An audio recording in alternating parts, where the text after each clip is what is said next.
Hello दोस्तों, आपका स्वागत है मेरे यूट्यूब चैनल में एक बार फिर से। तो आप अगर सीखना चाहते हैं सी प्रोग्रामिंग, वो भी बिल्कुल अपनी लैंग्वेज में, घर की भाषा में, तो आज मैं आपको सिखाने वाला हूँ बिल्कुल सी प्रोग्रामिंग, बिल्कुल बिगनर्स के लिए।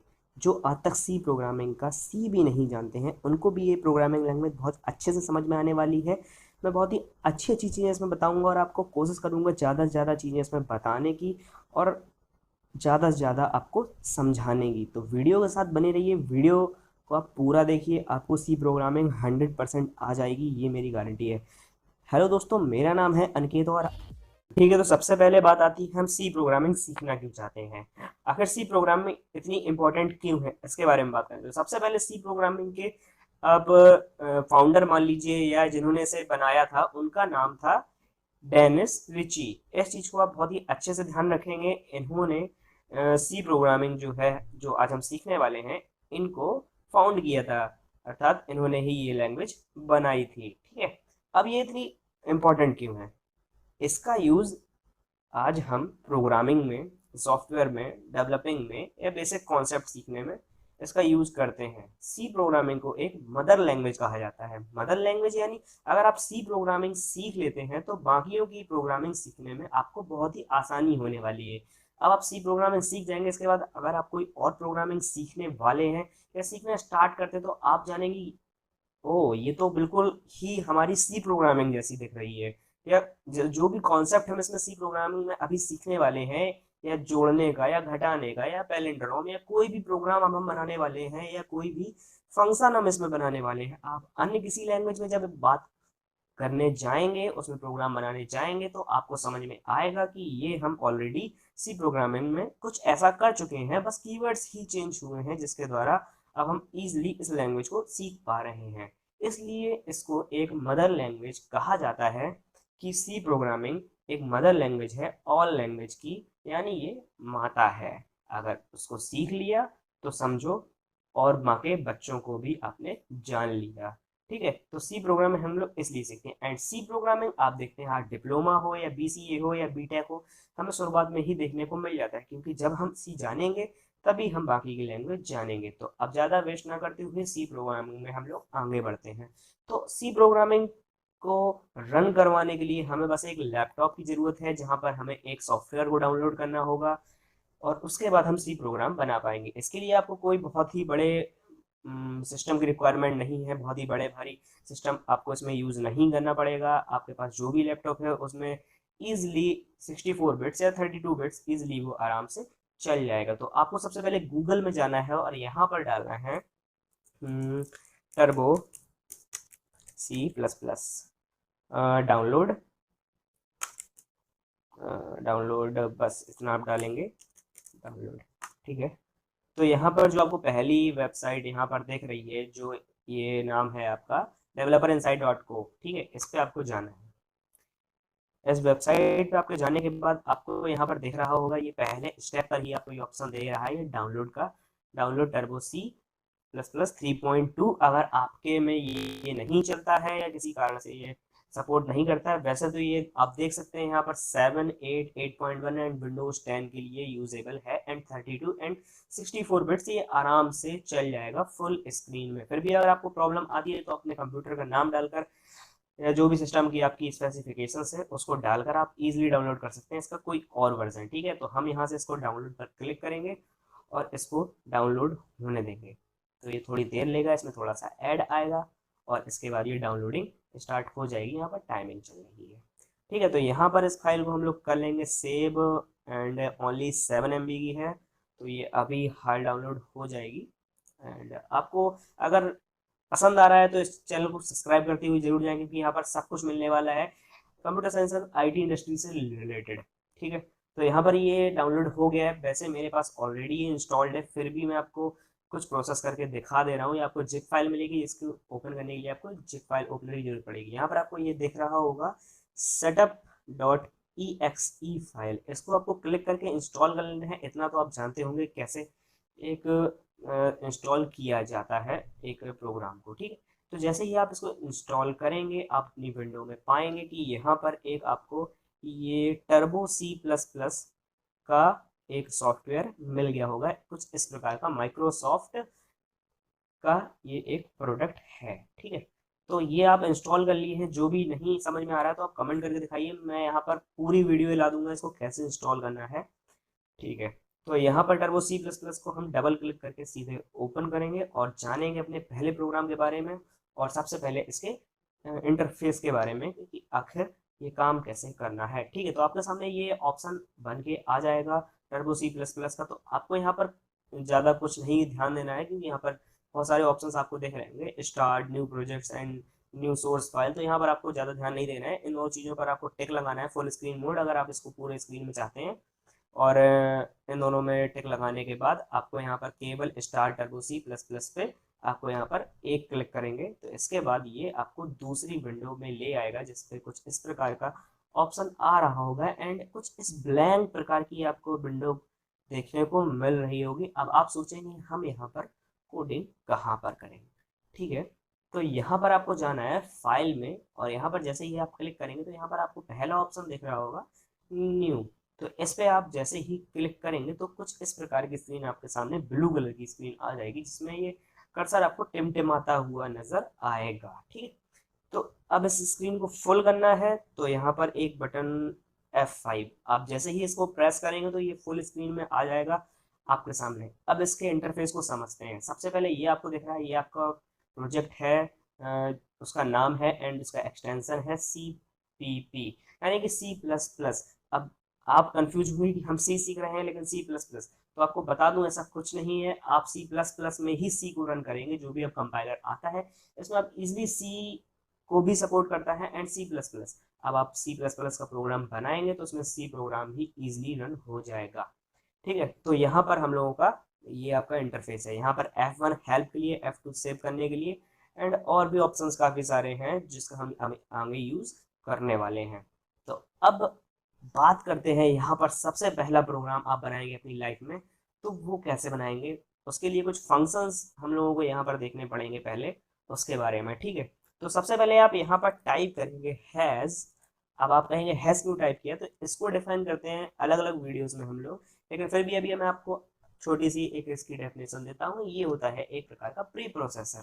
ठीक है, प्रोग्राम में जहां भी हम हैज का यूज करेंगे तो यानी कि वो प्री प्रोसेसर है, मतलब कि सबसे पहले प्रोग्राम उसको प्रोसेस करेगा। इसका मतलब ये हुआ कि प्री प्रोसेसर लगाने से प्रोग्राम सबसे पहले इसी चीज को प्रोसेस करने वाला है। तो यहाँ पर एक हम लोग फंक्शन लगाते हैं, कीवर्ड है जिसका नाम है include, has include, NCLUDE include. And सबसे पहले हम लोग यहाँ पर एक फाइल लगाएंगे stdio.h, और यहाँ पर सभी स्मॉल पर रहेंगे, और ये फाइल। ठीक है, अब आप कहेंगे ये क्या है। ठीक है, तो यहाँ पर ये इंक्लूड हमने जो ऑलरेडी सी प्रोग्राम की लाइब्रेरी फंक्शन बना रखा है, वहाँ से हम studio.h नाम की एक जो फाइल है, जो आप प्रोग्रामिंग पढ़ रहे होंगे उसमें भी आप जानते होंगे लाइब्रेरी फंक्शंस क्या होते हैं। नहीं जानते तो मैं बताता हूँ आपको। ऑलरेडी कुछ प्रोग्राम्स बने हुए रखे रहते हैं, कुछ फंक्शंस ऑलरेडी बने हुए रखे रहते हैं, जिनको हम हेडर फाइल के द्वारा यहाँ पर उसको कॉल करते हैं और अपने प्रोग्राम में उसको ऐड कर लेते हैं। जैसे कि यहाँ पर एक फाइल ऑलरेडी बनी रखी है जिसका नाम स्टूडियो है, एंड ये हेडर फाइल है तो इसका एक्सटेंशन .h है। ठीक है, तो इसके अंदर ऐसी कई सारी फाइल्स studio.h, conio.h, mat.h, जो फंक्शंस ऑलरेडी बने हुए हैं वो यहाँ पर उसको हम कॉल कर लेते हैं एंड स्टूडियो, कॉनियो, और ये प्री प्रोसेसर। क्योंकि प्री प्रोसेसर इसके लिए लगाया क्योंकि ये सबसे पहले यही रन होगी। ठीक है, तो इस चीज को समझे गौर से। ठीक है, अब दूसरी फाइल जो है हमारे पास इसमें लगाते हैं हैज इंक्लूड conio.h।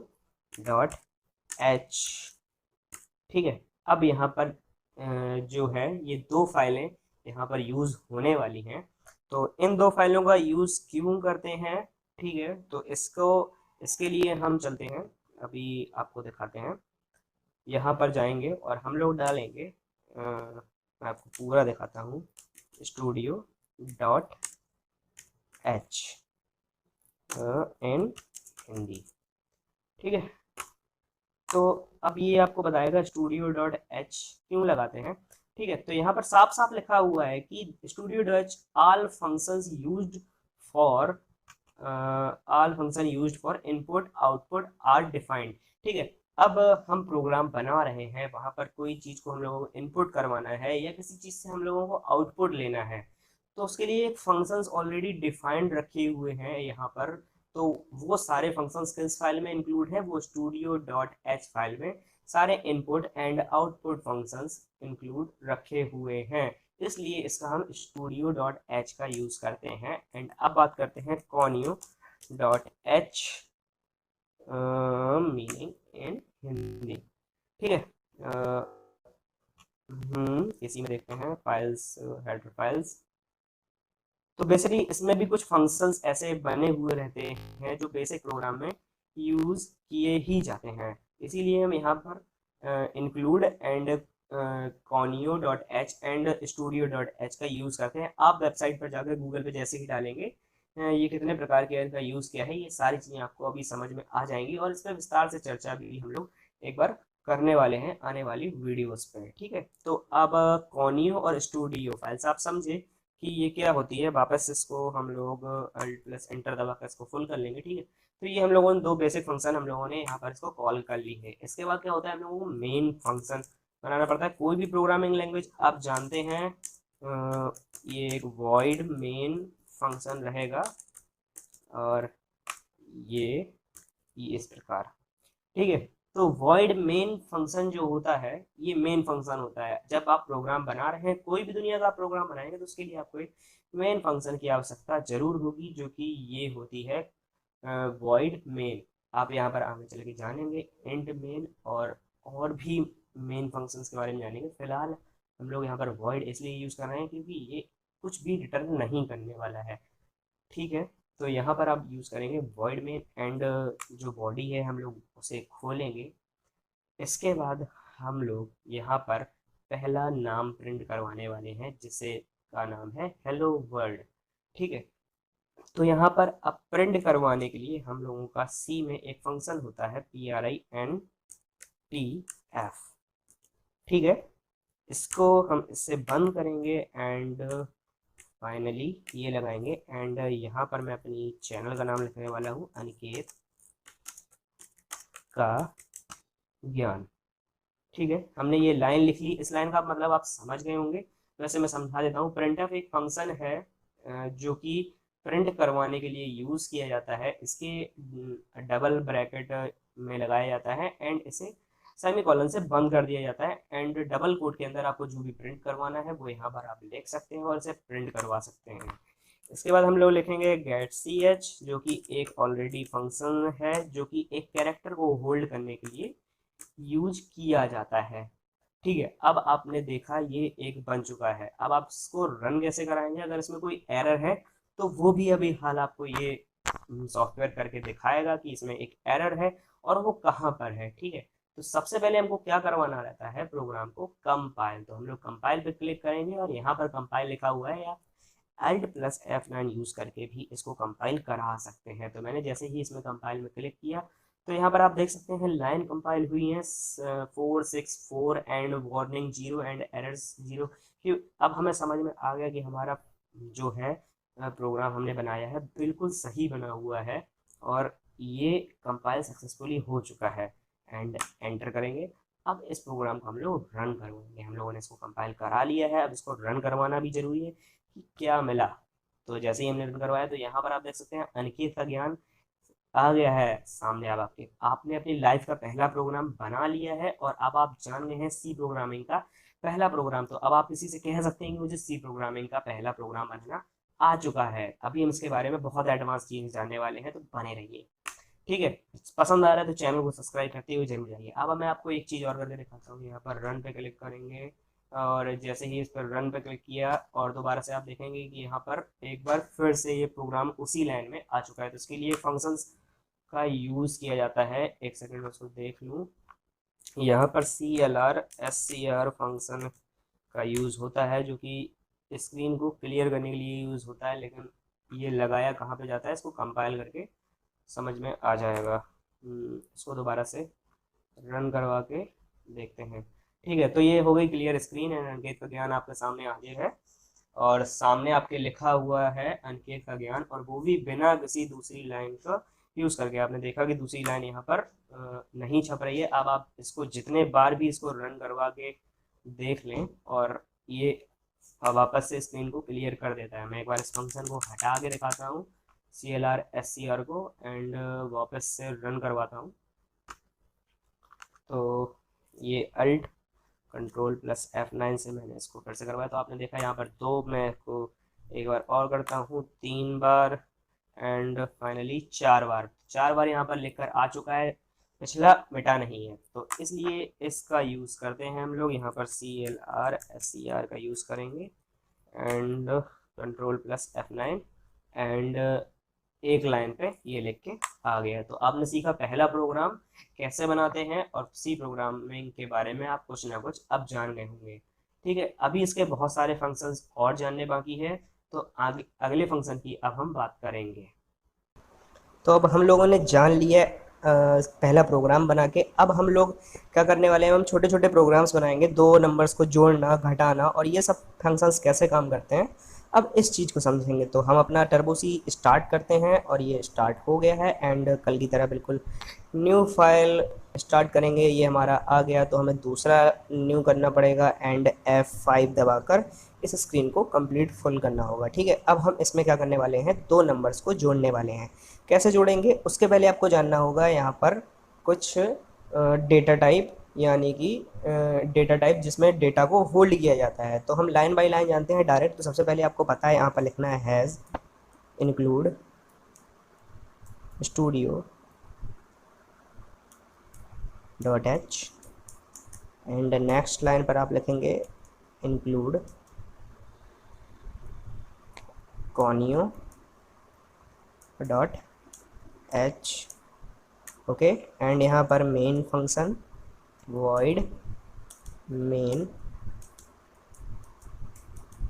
एंड यहाँ पर बॉडी स्टार्ट और पुरानी तरह से CLR SCR हमने लगाया और इसको बंद किया। अब यहाँ पर हमको क्या करना होगा, एक डेटा टाइप लेना होगा, क्योंकि हम लोग यहाँ पर नंबर को होल्ड कराना है। अगर हम लोगों को नंबर को होल्ड कराना है तो यहाँ पर एक होता है इंट। इस चीज़ को आप गौर से समझें। इंट आपको यहाँ पर एक लिखना होगा अगर आपको किसी भी नंबर के साथ काम करना है, यानी 1 2 3 4 इस प्रकार के कोई नंबर के साथ काम करना है तो इंट लिखना होगा। उसके बाद यहाँ पर ए जिस पे हम एक नंबर को होल्ड कराएंगे एंड बी लेंगे जिसमें हम दूसरे नंबर को होल्ड कराएंगे एंड इन दोनों को हम प्रिंट करवाने वाले हैं। तो इस प्रकार से इसको लिख लेंगे अगर हमको नंबर होल्ड करवाना है। ठीक है, तो यहाँ पर मैंने इसमें वैल्यू अगर आपको किसी चीज़ में पुट करना है तो a इक्वल्स टू 3 बंद एंड b इक्वल्स टू 5 और ये बंद। अब हम देखते हैं इसमें वैल्यू स्टोर हुई है कि नहीं, तो उसके लिए हम सीधे इसको प्रिंट करवा के देख लेते हैं। प्रिंट f एंड सेमीकोलन से इसको क्लोज करेंगे। सेमीकोलन का हर चीज़ में इस पर बहुत ध्यान रखना पड़ेगा। और यहाँ पर a इक्वल्स टू, और अगर किसी चीज़ को प्रिंट करवाना है तो इससे आप यहाँ पर आएंगे और यहाँ पर एक आपको ये कॉमा लगाकर %d का निशान लगाकर a को प्रिंट करवाना होगा। ठीक है, तो अभी हम इस चीज़ को एक बार कंपाइल करा के देखते हैं ये सही है या गलत। अगर गलत है तो ये हम लोगों को पता चल जाएगा, एरर भी आपको समझ में आ जाएगी। तो इसको सीधे अल्ट प्लस, ये हमने यहाँ पर एक एरर आ चुकी है और ये क्या दिखा रहा है, एक्सप्रेशन सिंटैक्स। ठीक है, तो मतलब ये बता रहा है कि यहाँ पर इस सिंटैक्स का कोई यूज़ ही नहीं किया गया है ए और बी का। ये तो मैंने प्रिंट कराने के लिए यहाँ पर लिख लिया है पर यहाँ पर कोई यूज़ नहीं हुआ है इस चीज़ को प्रिंट कराने के लिए। तो यहाँ पर करते क्या है, %d का यूज़ हमने यहाँ पर किया। %d का हम यहाँ पर यूज़ करते हैं a equals to %d and इसको ये बंद करेंगे एंड कॉमा लगाकर a को प्रिंट करवा लिया। ठीक है, अब देखते हैं ये क्या बताता है।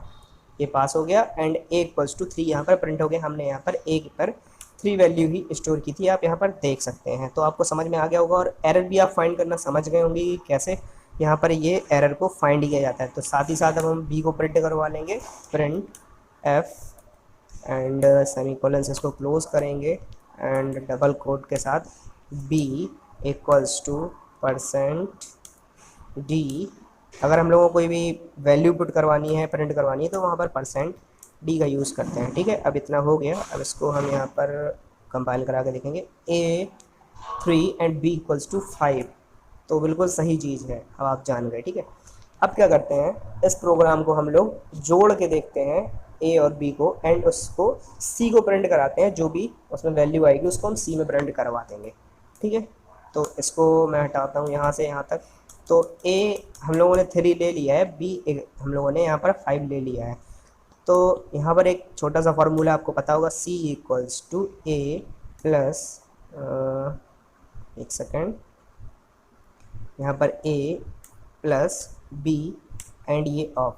तो इसका क्या मतलब हुआ, सी में वैल्यू स्टोर हो जाएगी ए प्लस बी की। ठीक है, ए प्लस बी होगा और वो वैल्यू जाके सी में स्टोर हो जाएगी। तो हम लोग क्या करेंगे, यहाँ पर सी को प्रिंट एफ कर प्रिंट करवा कर देखेंगे ये वैल्यू को इसने ऐड किया या नहीं किया। तो यहाँ पर हम लोग सी इक्वल टू, पहले यहाँ पर हम लोग को सेमीकोलन लगाना पड़ेगा, and C equals to percent D and यहाँ पर एक कॉमा और सी।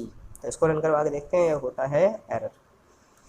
तो 1 एरर यहाँ पर शो हो रही है, और वो आपको बताएगा क्यों, क्योंकि यहाँ पर अनडिफाइंड सिंबल हम लोगों ने सी लिया है। आपने यहाँ पर देखा सी तो लिया है, लेकिन ये किस प्रकार का है ये अभी हम लोगों ने इसको नहीं बताया है। इसमें हम लोग इंटीजर वैल्यू ही स्टोर कर रहे हैं, नंबर ही स्टोर कर रहे हैं। तो सी को भी यहाँ पर साथ साथ हम लोगों को इसको बताना होगा कि सी भी एक इंटीजर वैल्यू को होल्ड करेगा, इंटीजर यानी कि नंबर्स। ठीक है, अब यहाँ पर जैसे ही हम इसको कंपाइल कराएंगे और आप देखेंगे कि यहाँ पर 0 एरर के साथ, और ये देख सकते हैं यहाँ पर हो चुका है 5 + 3 इक्वल्स टू 8 आंसर। तो 2 वैल्यूज़ को जोड़ना आपने देखा। साथ ही साथ अगर मैं इसको बदल कर अगर कर दूँ माइनस, तब इसको रन करवाएंगे अगर आप, तो यहाँ पर -2, क्योंकि 3 में से 5 जाएगा तो आप जानते हैं -2 बचेगा। तो ये बिल्कुल सही तरीके से कैलकुलेशन कर रहा है। हम यहाँ पर सारी चीज़ें बदल कर देख लेते हैं एक बार। हमने यहाँ पर ये लगा कर देखते हैं कि ये गुणा कर पाता है या नहीं। तो ये मैंने यहाँ पर इसको कंपाइल कराया, एंड आपने देखा यहाँ पर 15 लिखकर आ चुका है, मतलब आंसर सही है। तो आपने देखा यहाँ पर ये सारी चीज़ें बिल्कुल सही तरीके से कर रहा है। और अब यहाँ पर ये जोड़ भी कर रहा है, घटाना भी कर रहा है, गुणा भी कर रहा है, भाग भी कर रहा है। इस प्रोग्राम को आप देख सकते हैं स्टॉप कर स्क्रीन पर, और इस चीज़ को समझ सकते हैं। मैं एक बार फिर से समझाता हूँ। मैंने यहाँ पर क्लियर स्क्रीन का यूज़ किया, क्योंकि मुझे अपनी स्क्रीन को साफ़ रखना है, जो मैंने पहले बताया है। इसके बाद मैंने एक इंटीज़र को लिया, क्योंकि इंटीज़र वैल्यूज़ पर हमें काम करना है, नंबर्स पर हमें काम करना है। तो ए बी सी 3 प्रकार के इंटीज़र लिए, एंड ए पर हमने 3 को स्टोर किया, एंड बी पर हमने 5 को स्टोर किया, एंड सी पर हमने ए एंड बी का जो भी कैलकुलेशन करवाना है वो किया, एंड प्रिंट ऐप से हमने इसको सी को प्रिंट करवा दिया। ठीक है, कितना सिंपल था सी प्रोग्रामिंग का। ये एक सेकंड ऑप्शन, आप जो भी चाहें इसमें प्रोग्राम बना सकते हैं। अभी बहुत से प्रोग्राम आपको इस चैनल पर मिलने वाले हैं। तो अगर आपको पसंद आ रहा है तो चैनल को सब्सक्राइब करते हुए ज़रूर चलते रहना। ठीक है, और लाइक भी कर देना। अब हम समझते हैं क्या, अब एक बात यहाँ पर आती है कि यूज़र, अब आप इनपुट करना चाहेंगे। यहाँ तो मैंने फिक्स कर दिया 3 एंड 5। अब ये यूज़र से कैसे लें हम, कि मैं डालूँ 3 एंड एक डालूँ 5, उसके बाद ये हो, या मैं कोई भी रैंडम नंबर डाल दूँ और उसके बाद ये हो जाए। तो इसके लिए हम लोगों को दोबारा से एक नया प्रोग्राम मैं आपको दिखा सकता हूँ। ठीक है, तो पहले इसको स्क्रीन को फुल F5, एंड ये किया हम लोगों ने has include NCLUDE and studio .h and include conio .h। ये हम लोग हमेशा लिखेंगे हर प्रोग्राम को बनाते वक्त। यहाँ पर मेन फंक्शन हम लोग void मेन का यूज़ करेंगे, एंड इसको बॉडी को ओपन किया। अब यहाँ पर हम लोग क्या करने वाले हैं, यूज़र से नंबर को एक इनपुट करवाने वाले हैं। ठीक है, गौर से देखना है इस चीज़ को। मैं यूज़र से एक नंबर इनपुट करवाने वाला हूँ, 2 नंबर, और इसको जोड़ के दिखाने वाला हूँ। ठीक है, तो सबसे पहले वही प्रोसेस कि हम लोगों को इंटीजर वैल्यू के 3 में काम करना है। एक ए में काम करेंगे, एक बी में काम करेंगे, एंड फाइनली एक सी पे वैल्यू को स्टोर करवाएंगे। ठीक है, तो यहाँ पर हमें एक मैसेज दिया हमने सबसे पहले, print F input any two number. Okay, हमने यहाँ पर ये यूज़ किया input any two number. And अब हमें एक यूज़र से अगर इनपुट करवाना है तो यहाँ पर एक फंक्शन होता है SCANF, स्कैनर। जैसे प्रिंटफ वैसे ही सेम टू सेम स्कैनर अगर हमें यूज़र से लेना है। इस प्रकार से उसका कीवर्ड का यूज़ करेंगे। एंड यहाँ पर आप देखेंगे कि मैं यहाँ पर एक लगाने वाला हूँ %d एंड वही process same comma a। Okay, तो मैंने यहाँ पर ये किया। भैया हम देखेंगे एरर आती है या नहीं। फ़िलहाल मैं यहाँ पर एक प्रिंट करवाने वाला हूँ, प्रिंट f। एंड मैं देखता हूँ उसके अंदर कोई वैल्यू आई है या नहीं आई है। तो उसके लिए आपको पता है %d एंड कॉमा लगा के हम लोग a यहाँ पर प्रिंट करवा लेंगे। ठीक है, तो मैं इसको एक बार देखता हूँ, शायद एक एरर आएगा। यहाँ पर एरर आया कंपाइंड मिसिंग। ठीक है, हमने इस प्रोग्राम को बंद ही नहीं किया है अभी तक, तो आप एरर भी समझते जाइए कैसे आती हैं। गेट ch ये एंड बंद किया। ठीक है, यहाँ पर कंट्रोल ये पास हो गया। c = 15 input any two number. ठीक है, तो मैंने यहाँ पर एक ये दिया और यहाँ पर एक ये गार्बेज वैल्यू आपको शो कर रहा है। तो एक सेकंड मैं इसको भी एक क्लियर स्क्रीन करवा देता हूँ। CLR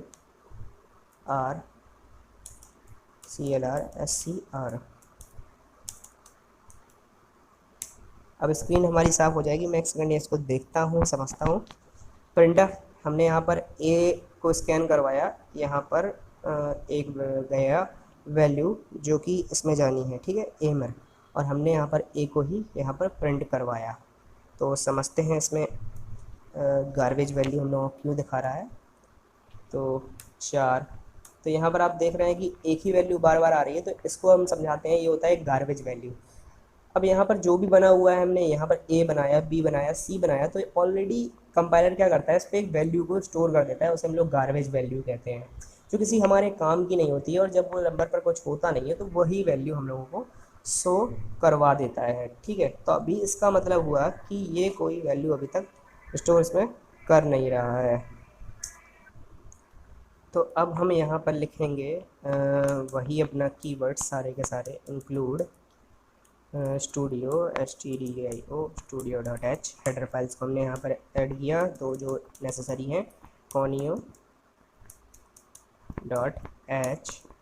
and main function void main, and यहाँ पर इसको बंद किया। और अब हम यहाँ पर आगे देखेंगे बहुत ही इंपॉर्टेंट चीज़ जो मैं आपको बताने वाला हूँ। अब यहाँ पर हम सबसे पहले 2 नंबर्स को लेंगे और तीसरे पर उसको ऐड करवा कर शो करवाएंगे। ठीक है, तो उसके लिए सीधी बात हम लोगों को यहाँ पर एक इंटीजर टाइप का वेरिएबल बनाना पड़ेगा। तो a, b एंड c, मैंने यहाँ पर 3 इंटीजर टाइप के वेरिएबल बना लिए हैं, जिसमें a एंड b पर हम अपनी तरफ से वैल्यूज़ को स्टोर करेंगे एंड c पर उसको साइन करवाएंगे। ठीक है, तो यहाँ पर मैं एक फंक्शन और लगाता हूँ CLR SCR, जिससे कि हमारी स्क्रीन हमेशा हमें साफ दिखाई दे। ठीक है, तो यहाँ पर ये कर लिया। अब यहाँ पर हम एक मैसेज देंगे प्रिंट f में कि यूज़र को यहाँ पर भाई, यहाँ पर आप एक मैसेज दे देंगे, एंटर फर्स्ट नंबर। ठीक है, यहाँ पर एक दे दिया। अब सेकंड में हम क्या करेंगे, इसमें हम a पर कुछ स्टोर करवाना है, तो उसके लिए एक फंक्शन होता है scanf नाम का। उसको अब यहाँ पर ऐसे लिखेंगे बिल्कुल इस तरीके से, और इसके अंदर हम लोग फिर से डबल कोड लगाएंगे और यहाँ पर हम लगाएंगे ये %d एंड बाहर आकर एक कॉमा लगाएंगे। एंड यहाँ पर आप ध्यान से देखिए एंड % के साथ, जिस पर हमें स्टोर करवाना है, हमें a पर स्टोर करवाना है, तो यहाँ पर हम a को लिख देंगे। ठीक है, अब ऐसे इसमें एक वैल्यू a पर स्टोर हो जाएगी। ठीक है, अब सेकंड एक और मैसेज देते हैं हम यूज़र को, printf। उसने एक वैल्यू को डाल दिया। अब उससे कहते हैं हम लोग कि भैया आप आइए यहाँ पर सेकंड वैल्यू को भी इनपुट कीजिए, एंटर सेकंड नंबर। ठीक है, अब यहाँ पर फिर से वही दोहराएंगे। अगर हमें वापस अब b में कुछ स्टोर करवाना है तो वही से मैं स्कैनफ फंक्शन फिर से बनाना पड़ेगा और यहाँ पर हम कुछ ना जो भी स्टोर करवाना है वो यहाँ पर लिखा हमने, जैसे परसेंट डी एंड कॉमा और यहाँ पर एंड परसेंट के साथ बी में हमें इसको स्टोर करवाना है। अब आप देखेंगे अभी जैसे ही ये प्रोग्राम बन जाएगा तो ए एंड बी पर आपसे पूछेगा, उसमें वैल्यूज स्टोर है, ठीक है। ए एंड बी पर वैल्यूज आ चुकी हैं तो इसके बाद क्या होगा, C equals to A plus B. अब जो भी वैल्यूज़ ए और बी में आ चुकी है उसको ऐड कर दीजिए आप एंड उसको सी पर स्टोर कर दीजिए और फिर क्या करेंगे, हम लोग सी पर सब कुछ शो करवा लेंगे कि सी में स्टोर हुआ है कि नहीं, ठीक है। Your answer equals to and जैसा कि देखा परसेंट डी के साथ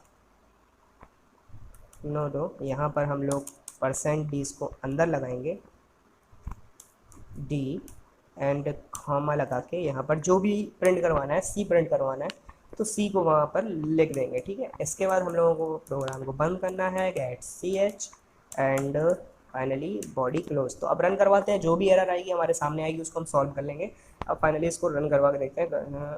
ये 0 एरर के साथ यहाँ पर आपने देखा पहला मैसेज आ चुका है, एंटर द फर्स्ट नंबर।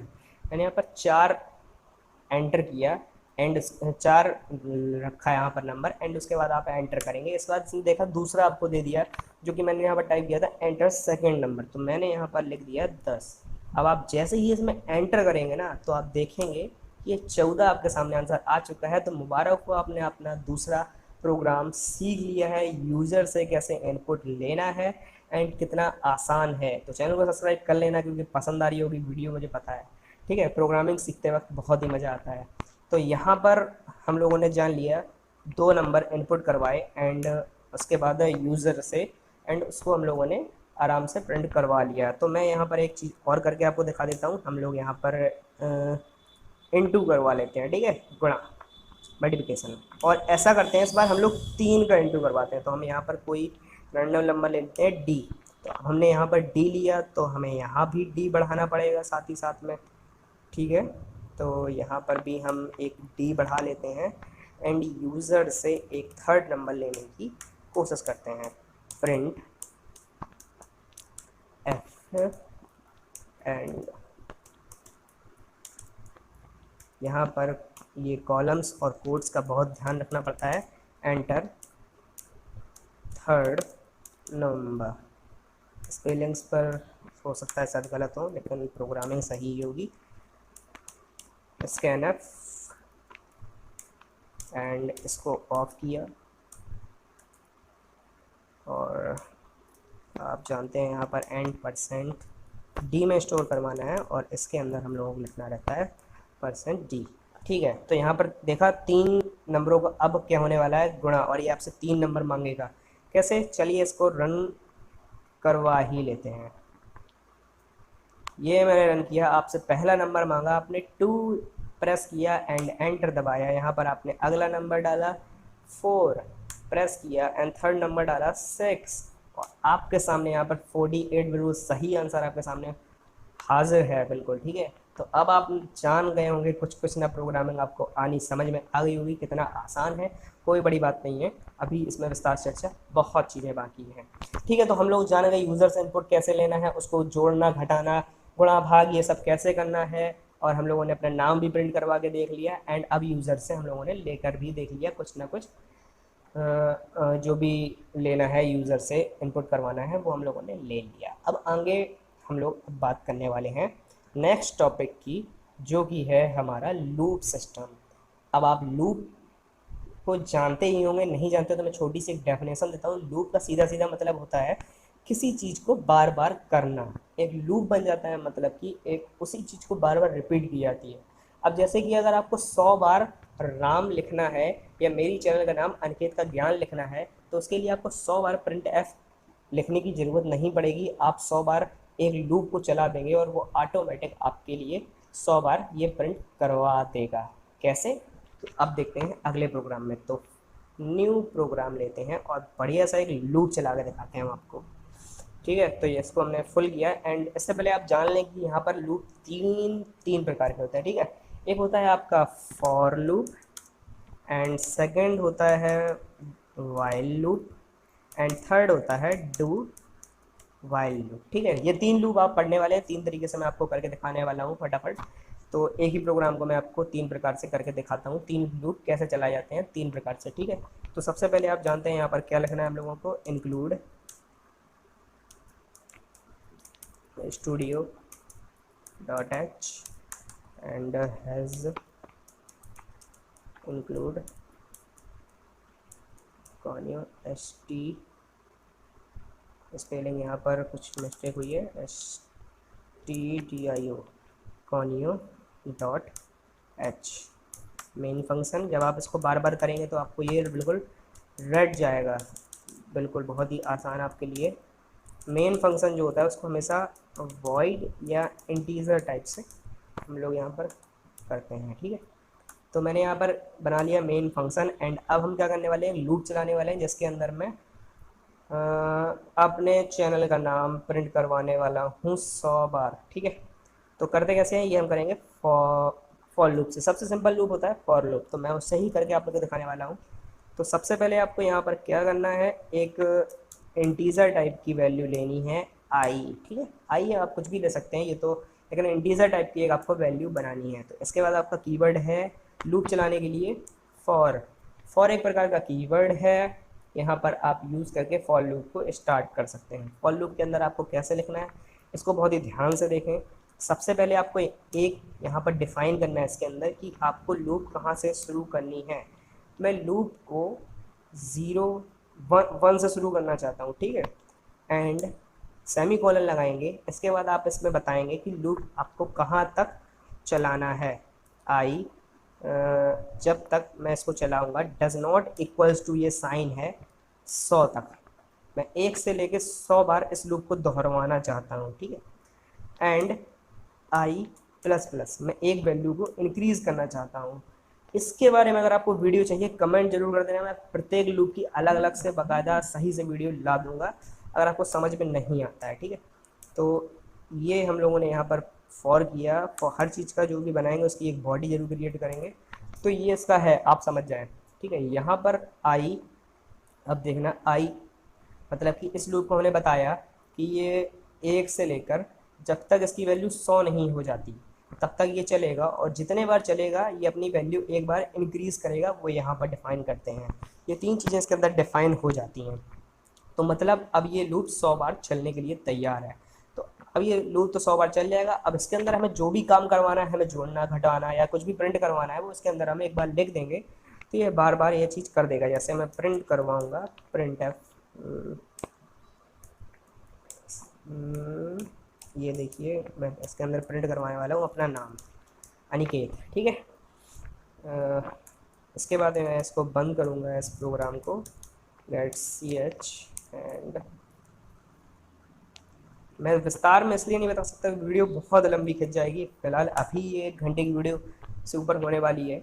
अभी आप इस लूप को देख लें, अब ये कैसा लिखा हुआ है आप देखेंगे कि अनिकेत अब ये 100 बार प्रिंट होने वाला है। तो मैं इसको रन करवाता हूँ आपकी आंखों के सामने, और ये मैंने जैसे ही इसको रन करवाया आप देख रहे हैं कि यहाँ पर अनिकेत अनिकेत अनिकेत यहाँ पर 100 बार लिखा ही है। ये आप मान के चलिए, प्रोग्राम कभी गलत नहीं होता। मैंने यहाँ पर एक फंक्शन का यूज़ नहीं किया जिसका नाम है CLR SCR। तो इसका हम कैसे यूज़ करेंगे, यहाँ पर CLR SCR लिखेंगे एंड ये लगाएंगे। अब हम जैसे ही इसको रन करवाएंगे तो आप देखेंगे कि यहाँ पर 100 बार ये मेरा नाम लिख के आ चुका है एंड लूप चल चुका है 100 बार। ठीक है, अब मैं अगला लूप आपको दिखाऊंगा। एक टेबल, जैसे मुझे 2 का टेबल लिखना है वो मैं आपको वाइल लूप से चलाकर दिखा दूंगा। ठीक है, तो यहाँ पर आप देख रहे हैं कि इंट फॉर लूप आपने जाना कैसे चलता है। ठीक है, अब इसका वाइल लूप कैसे काम करेगा इस चीज़ को भी बहुत गौर से समझिएगा। ठीक है, तो मैं यहाँ पर इसको हटाता हूँ पूरा, ये फॉर लूप है, बाकी सब सेम रहेगा।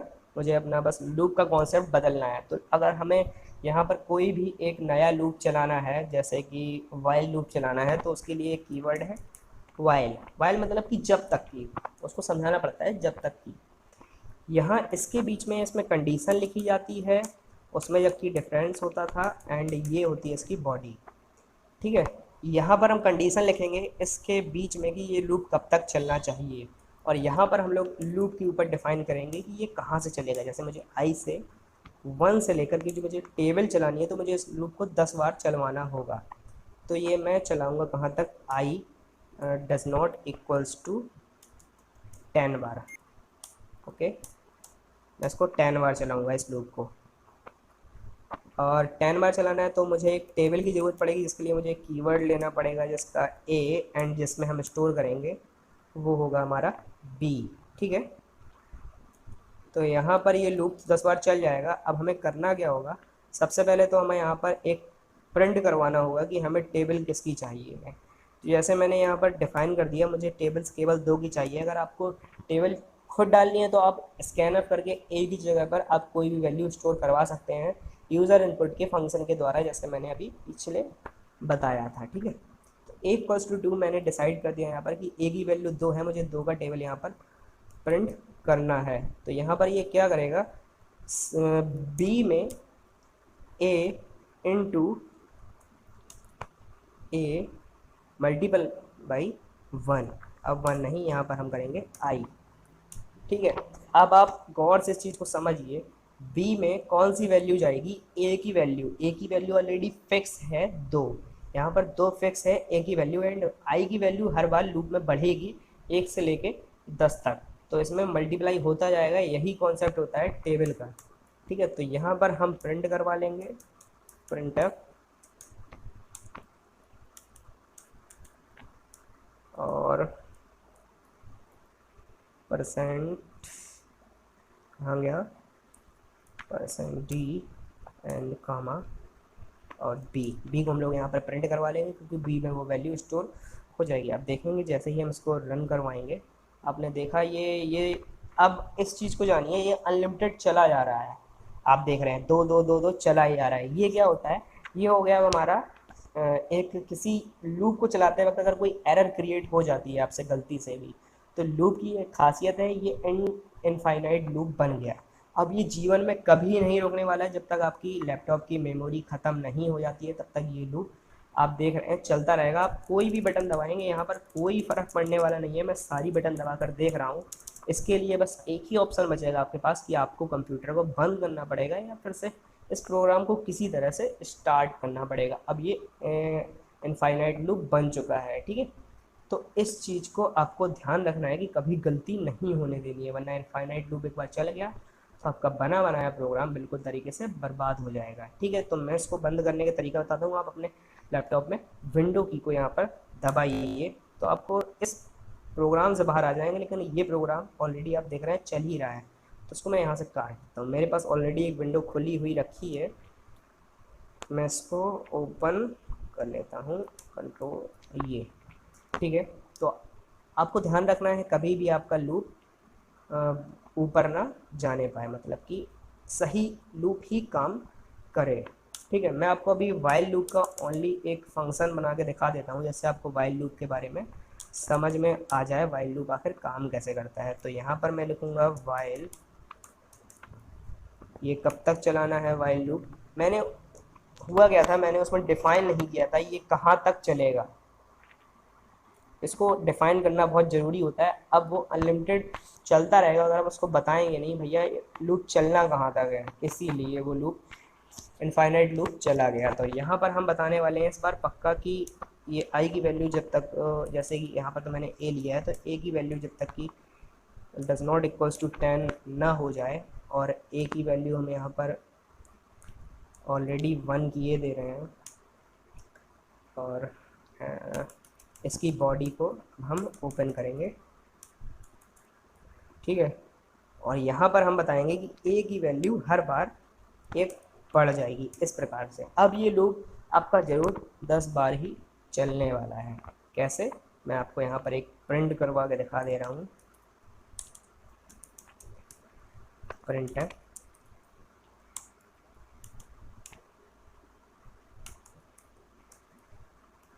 और मैंने यहाँ पर लिखा अनिकेत। ठीक है,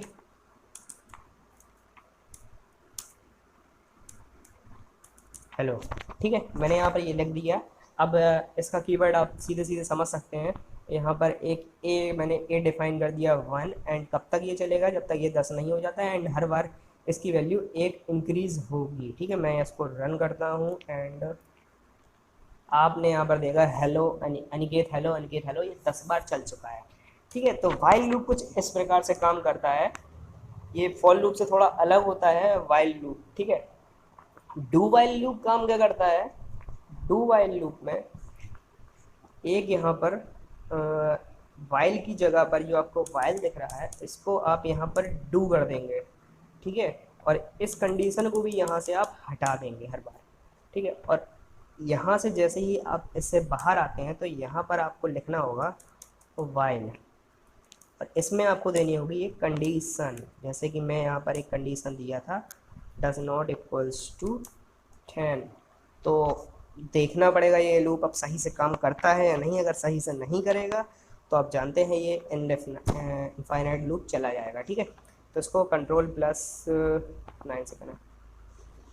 ये सक्सेसफुली रन हो चुका है, तो इसका मतलब ये है कि ये लूप भी अब आप समझ गए कि डू वाइल लूप काम कैसे करता है। लेकिन आपको मैं बता दूं, डू वाइल लूप का इतना यूज़ हम लोग नहीं करते हैं अपने प्रोग्रामिंग लाइफ में, करियर में। ये सिर्फ अब पढ़ने के लिए ही बचा हुआ है। हम मोस्टली फॉर लूप एंड विशेष जगहों पर हम लोग वाइल लूप का यूज़ करते हैं। इन दो लूपों में आपको जो पसंद आता है आप वो लूप यूज़ कर सकते हैं। कोई भी यहाँ पर अलग से नहीं है कि किसी पर्टिकुलर जगह पर यही लूप काम करेगा। आपको जो अच्छे से समझ में आता है आप उस लूप का यूज़ अपने प्रोग्राम को बनाने में करिए। तो अब आप समझ गए कि लूप कैसे काम करते हैं। ठीक है, अब मैं आपको एक बहुत ही सही चीज़ बताने वाला हूँ, इफ़ इल्स कंडीशन स्टेटमेंट। ठीक है, ये बहुत ही इंपॉर्टेंट होता है किसी भी प्रोग्रामिंग लैंग्वेज में। अगर आपको कोई भी काम करवाना है प्रोग्राम में तो आपको वहाँ पर इफ़ इल्स सिस्टम काम करवाना ही पड़ेगा। ठीक है, इफ़ इल्स मतलब आप समझ गए होंगे कंडीशनल स्टेटमेंट, जहाँ पर दो कंडीशन बनती है और उसको चेक करवाना रहता है कि एक कंडीशन इसमें से सही है या गलत। तो वहाँ पर हम लोग इफ़ इल सिस्टम का यूज़ करते हैं। तो बिना वक्त गवाए सीधे एक प्रोग्राम देखते हैं, आपको सही से समझ में आएगा। तो मैंने यहाँ पर एक वही फिर से keyword studio.h and include onio.h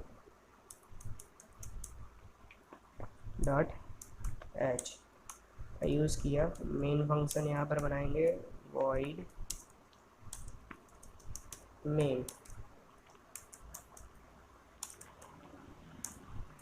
ठीक है, तो यहाँ पर अब हम क्या बात करने वाले हैं, इफ इल्स स्टेटमेंट की। ठीक है, तो मैं आपको एक सिंपल सा समझाता हूँ। जैसे कि मैंने यहाँ पर ए को फिक्स कर दिया 2, ओके, एंड बस मैंने ए को यहाँ पर फिक्स किया 2। अब मुझे एक कंडीशन से इसको चेक करवाना है कि अगर आप चेक कीजिए ए अगर 2 है तो मेरा नाम प्रिंट कर दीजिए, अगर नहीं है तो कुछ और प्रिंट कर दीजिए। इसको हम इफ़ एल्स स्टेटमेंट के द्वारा ही यूज़ कर सकते हैं। ठीक है, तो यहाँ पर एक कीवर्ड होता है इफ़, इसके अंदर हम लोग एक कंडीशन लिखते हैं इफ़ के अंदर, what A equals to 2, A equals to 2 अगर है, ये कंडीशन अगर सही होती है तो यहाँ पर इसके अंदर की बॉडी रन होगी, वरना ये बॉडी रन नहीं होगी। जैसे कि मैं यहाँ पर ANIKET मैंने अपना नाम लिखा एंड इसके बाद एक एल्स लगाया। इसका भी यूज़ करके अभी हम आपको दिखाते हैं। एल्स का ये डिफ़ॉल्ट फंक्शन होता है, जब कोई भी फंक्शन काम नहीं करेगा तो एल्स फंक्शन काम करेगा, प्रिंट एफ। ठीक है, यहाँ पर मैं कुछ और प्रिंट करवा देता हूँ, जैसे का ज्ञान। ठीक है, GYN ज्ञान, इसको मैंने क्लोज किया। अब क्या होगा इसमें, अगर मेरी if condition A equals to 2 सही होगी तो अनिकेत प्रिंट हो जाएगा, तो ये फंक्शन काम नहीं करेगा, एल्स वाला पार्ट काम नहीं करेगा। अगर इफ़ पार्ट काम कर गया तो इफ़ एल्स वाला ये काम नहीं करेगा। मैं इसको पहले क्लोज कर दूँ फिर आपको थोड़ा ब्रीफली समझाता हूँ। ओके, एंड अगर मेरा ये फंक्शन काम कर जाता है तो इसके अंदर का ये अनिकेत प्रिंट कर देगा और ये सीधे लूप से बाहर, ये लूप नहीं मतलब कि इस कंडीशन से बाहर आ जाएगा और प्रोग्राम को एग्जिट कर देगा। और अगर ये सिस्टम मैच नहीं करता है इस चीज़ से, तब ये जाकर इस वाला पार्ट काम करेगा। ठीक है, अब मैं सीधे रन करवाता हूँ, रन वन एरर। ठीक है, एरर को हम समझते हैं क्या है। यहाँ पर इसने कहा है अनडिफाइंड सिंबल ए। क्यों? क्योंकि हमने इसको बताया ही नहीं ए किस प्रकार की वैल्यू को होल्ड कर रहा है। ठीक है, तो यहाँ पर हमें बताना पड़ेगा कि ये एक इंटीजर वैल्यू को होल्ड कर रहा है, इंटीजर ए। ठीक है, यहाँ पर अब इसको पता चल गया कि ए में एक इंटीजर वैल्यू होल्ड होगी। अब इसको रन करवा के देखते हैं। और फाइनली गाइज यहाँ पर आप देख रहे हैं कि बिल्कुल यहाँ पर एक चीज़ प्रिंट हो चुकी है, जो कि यहाँ पर मैंने यहाँ पर यूज़ नहीं किया है क्योंकि ये फंक्शन इसलिए पुराना वाला आ रहा है। CL और SCR को मैंने यहाँ पर यूज़ किया। एंड अब देखते हैं यहाँ पर क्या दिखाता है। तो यहाँ पर देख लिया आपने, 7 अंकित लिख कर आया है। क्यों? क्योंकि मेरी ये कंडीशन बिल्कुल सही है। अब मैं जानबूझकर इस कंडीशन को गलत करके देखता हूँ होता क्या है। ठीक है, तो यहाँ पर मैंने 2 की जगह 1 करके बताया कि यह 1 चेक करो, 1 है तो ठीक है, वरना फिर इस वाले को प्रिंट कर देना। ठीक है, मैंने इसको रन करवाया एंड आप देख रहे हैं फिर से यहाँ पर अंकित आया। तो आपको देखना होगा क्यों आया। इस चीज़ को आप हमेशा समझिए कि ऐसा क्यों हुआ, तभी आप एक अच्छे प्रोग्रामर बन सकते हैं। प्रोग्राम में एरर आएगी ज़रूर आपके हमेशा। ठीक है, तो हम यहाँ पर एक बार फिर से देखते हैं ये हमेशा यही वाला पार्ट क्यों रन कर रहा है, जबकि हमने ये कंडीशन को गलत कर दिया है, फिर भी ये वाला पार्ट यूज़ कर रहा है। क्यों? तो समझते हैं। तो यहाँ पर a = 2 हम लोगों ने डिफाइन कर दिया है। एंड यहाँ पर आप देखेंगे एक कीवर्ड की यहाँ पर मैंने मिस्टेक की है। यहाँ पर डबल इक्वल्स टू, अगर किसी चीज़ को चेक करवाना है ना, तो वहाँ पर डबल इक्वल्स टू लगाते हैं कि आप इक्वल इसके चेक करिए कि यह है कि नहीं। ठीक है, a== टू। अब मैं जैसे ही इसको रन करवाऊँगा आप देखेंगे का ज्ञान, देख लिया आ गया। मैं इसको फिर से सही करता हूँ, अनिकेत। फाइनली ये आ चुका है बिल्कुल सही तरीके से। अब आप समझ गए कि यहाँ पर इफ़ एल्स स्टेटमेंट कैसे काम करती है। आप यहाँ पर एक कंडीशन प्रोवाइड कराएंगे इसको कि ये क्या चाहता है प्रोग्राम। अगर ये सही है तो इसके अंदर की बॉडी के अंदर का कोड रन हो जाए। वो कोड कुछ भी हो सकता है पूरे प्रोग्राम में। आप यहाँ पर गुणा भाग जो भी कैलकुलेशन करना चाहते हैं वो यहाँ पर ईजिली कर सकते हैं। ठीक है, यहाँ पर इल्स का पार्ट रखा हुआ है, अगर ये काम नहीं करेगा तो ये काम करेगा। ठीक है, मैं यहाँ पर अब आपको एक प्रोग्राम बना के दिखाने वाला हूँ इससे रिलेटेड, जो आपको काम आएगा हमेशा। Odd even number system. हम कोई भी नंबर एक यूज़र से लेंगे एंड चेक करेंगे क्या वह ऑड है या इवन, तो ये ऑटोमेटिक आपको बता देगा ये ऑड है या इवन। तो फटाफट हम दूसरा एक प्रोग्राम बनाते हैं और समझ जाएंगे। हम मैं इसी में इसको हटा देता हूँ। हाँ, ये और अगर वीडियो पसंद आ रही है तो चैनल को सब्सक्राइब करते हुए ज़रूर आना। ओके, तो अब हम देखने वाले हैं यहाँ पर एक नया बिल्कुल ही नया प्रोग्राम कि यूज़र से हम लोग यहाँ पर एक इनपुट करवाएंगे एक नंबर को, एंड उसके बाद वो चेक करके आपको बता देगा कि ये ऑड नंबर है या इवन नंबर है। ठीक है, बहुत ही बढ़िया प्रोग्राम बनाने वाले हैं, इस चीज़ को आप जानें। ठीक है, तो मैं यहाँ पर फटाफट जो भी बेसिक्स चीज़ें हैं मैं यहाँ पर कंप्लीट करता हूँ। Include studio.h। आप इस कंपाइलर में कॉपी पेस्ट नहीं कर सकते हैं, इस बात का ध्यान रखें। सब चीज़ आपको खुद ही लिखना पड़ता है, जितने बार भी लिखना पड़े। इसलिए लूप्स को चलाते वक्त आप ज़्यादा ध्यान रहें कि लूप्स अगर एक बार चले जाते हैं तो उस प्रोग्राम को दोबारा से पूरा लिखना पड़ता है। तो यहाँ पर मैंने हेडर्स फाइल्स को ऐड कर लिया है एंड void main। ठीक है, अब क्या करेंगे, एक नंबर को यूज़र से लेना है तो इंट a एंड कुछ ना कुछ हम लोगों को कैलकुलेशन करना पड़ेगा, तो वो उसके लिए मैं b भी ले लेता हूँ। इसके बाद हम लोग क्या करेंगे, यूज़र से कहेंगे आप एक मैसेज प्रिंट कर दीजिए जिससे उसको समझ में आ जाए कि एक नंबर को यहाँ पर इनपुट करवाना है हम लोगों को।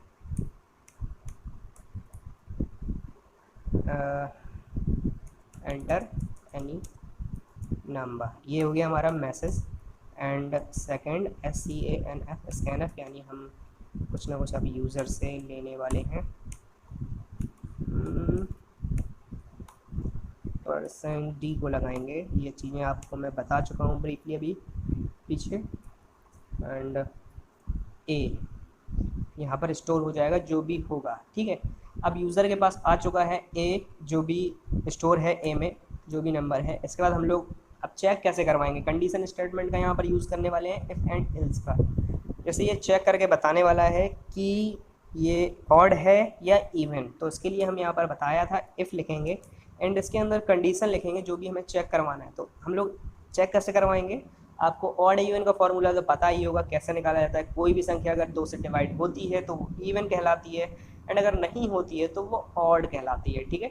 तो यहाँ पर मैंने एंटर किया, ए को डिवाइड करेंगे हम लोग, डिवाइड का साइन लगाया किससे, 2 से। ऑलवेज हम उसको डिवाइड करेंगे 2 से एंड 2 से डिवाइड करने के बाद अगर 0 हम लोगों का आंसर आ गया, डबल इक्वल्स टू 0, तो फाइनली वो गाइस क्या होगा आप लोग जानते हैं, वो नंबर इवन होगा। तो यहाँ पर मैं प्रिंट करवा दूंगा, प्रिंट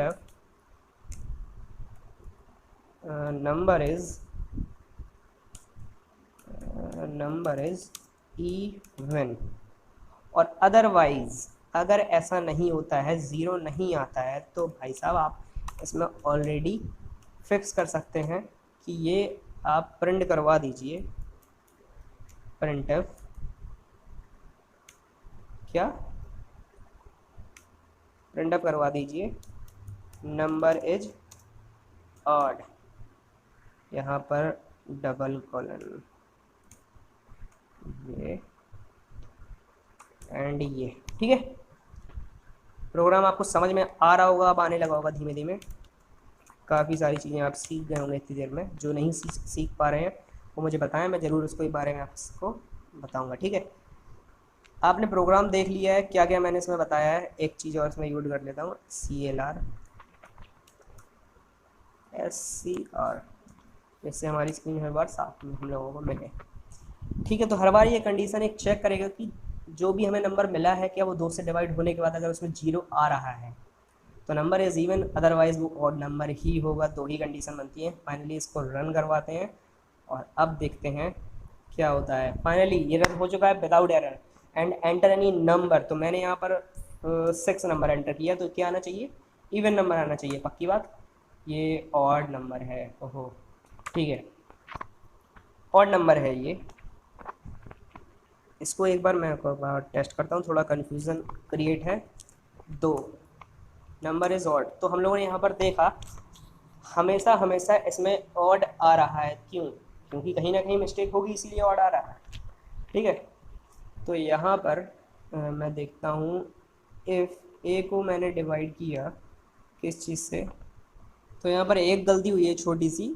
यहाँ पर ये जो होता है ना 2, तो यहाँ पर हम लोग डिवाइड बाई नहीं लगाते हैं। अगर हम लोगों को इसका क्या निकालना है, शेषफल, यानी एंड में क्या बचा, तो वहाँ पर हम लोग यहाँ पर मॉड्यूलर का यूज़ करते हैं अगर उसका हमें शेषफल निकालना है सी प्रोग्राम में। तो इसका साइन हमेशा याद आप रखने वाले हैं कि ये मॉड्यूलर यूज़ करेंगे अगर हम उसका शेषफल निकालना है, ठीक है, कि एंड में आखिर में बचा गया। अब हम जैसे ही इस प्रोग्राम को रन करवा के एक बार और देखते हैं।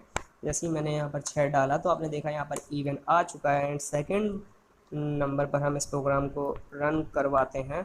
तो यहाँ पर मैंने डाला 3 एंड यहाँ पर ऑड, तो छोटी सी मिस्टेक थी जिसको मैंने सॉल्व कर लिया है। 14 को चेक करते हैं, ये इवन नंबर है एंड फाइनली मैं यहाँ पर एक नंबर और चेक करके देखूँगा 36, तो ये भी इवन नंबर है, आप सभी लोग जानते हैं। तो यहाँ पर आपने आज जाना काफ़ी सारी चीज़ें मैंने इस वीडियो में आपको बता दी है और एक कंप्लीट वीडियो, एक एक टॉपिक का वीडियो इस चैनल पर आ रहा है इसी से रिलेटेड।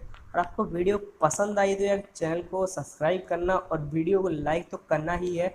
और मेरे सारे सोशल मीडिया अकाउंट्स मेरे डिस्क्रिप्शन में है, आप जाके वहाँ से चेक कर सकते हैं सारी चीज़ें। और वीडियो कैसी लगी हमें कमेंट में ज़रूर बताना, सारी चीज़ें का मैं ध्यान से देखता हूँ और आपके लिए फिर वीडियो को लाता हूँ। Thank you guys.